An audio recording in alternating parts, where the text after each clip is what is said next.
भक्तवत्सलः सुवर्णवर्णः हेमांगः वरांगः चंदनांगदी। 736 भक्तवत्सलः भक्तस्नेहवान इति भक्तवत्सलः म्हणजे भक्तांवर प्रेमाचा मायेचा वर्षाव करणारा तो भक्तवत्सलः। वसंत ऋतू आणि त्यातल्या हिरव्यागार अशा निसर्गामागचा त्या सौंदर्यामागचा जो आत्मा आहे, ज्या सौंदर्याकडे बघून भक्त हे आनंदित होतात, असा भक्तांवर त्याच्या प्रेमाला सीमा नाही। सदैव भक्तांसाठी जो अत्यंत दयाळू असतो असा भक्तवत्सलः। ओम भक्तवत्सलाय नमः। 737 सुवर्णवर्णः सुवर्णास्य इव वर्णः म्हणजे सोन्यासारखा याचा रंग आहे। अस्य इति असा रंग असलेला तो सुवर्णवर्णः। श्रुती म्हणतात यदा पश्यते रुक्मवर्णम म्हणजे द्रष्टे जे असतात किंवा जे ऋषी असतात ज्यांनी त्याचं जाणलेलं असतं, पश्यते ते त्याला रुक्मवर्णनम ते त्याला जेव्हा बघतात तेव्हा तो रुक्मवर्णम म्हणजे तेजस्वी सुवर्णवर्णाचा दिसतो, असा तो सुवर्णवर्ण। सुवर्णवर्ण कारण शुद्ध आत्मा आहे, सर्व प्रकाशमान शुद्ध जागरूकता जाणीव असा तो आहे। द्रष्टे हे त्याला सोनेरी रंगात बघतात।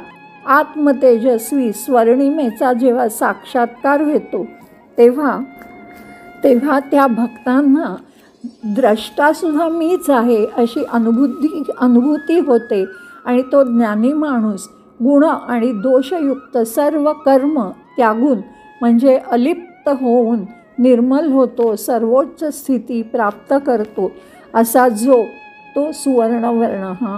ओम सुवर्णवर्णाय नमः। 738 हेमांगः हेम इव अंगम वपुः सोन्यासारखं शरीर आकृती अस्य इति ज्याची आहे असा तो, ज्याचे अंग सोन्याचे आहेत असा। सूर्याच्या कक्षेमार्फत व्यक्त होणाऱ्या परमेश्वरांना हिरण्मय शुद्ध सोन्याचं रूप असं वर्णन श्रुती करते। उपनिषद म्हणतात की मन ब्रह्मम सूर्य ब्रह्मम जे हरी सूर्य नारायणात खेळतात असं श्रुती सांगतात। ओम हेमांगाय नमः।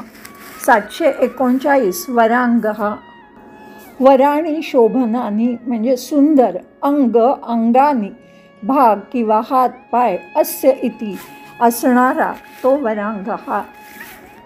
सुंदर अंगाचा किंवा प्रिय भक्तांना अत्यंत प्रिय असलेला तो वरांगः।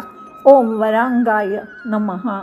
740 चंदनांगदी चंदनैहि म्हणजे सर्वोत्तम, आल्हादनैहि म्हणजे आनंददायी शुभ सुखकारक, अंगदैहि केयुरैहि म्हणजे ज्याचे बाहुभूषण किंवा बाजूबंध कंकण भूषितः त्यांनी तो सुशोभित झाला आहे असा, म्हणजे अतिशय सुंदर आनंददायी सर्वोत्तम असे बाजूबंद किंवा बाहुभूषण किंवा कंकण यांनी जो सुशोभित झाला आहे असा चंदनांगदी। ओम चंदनांगिने नमः।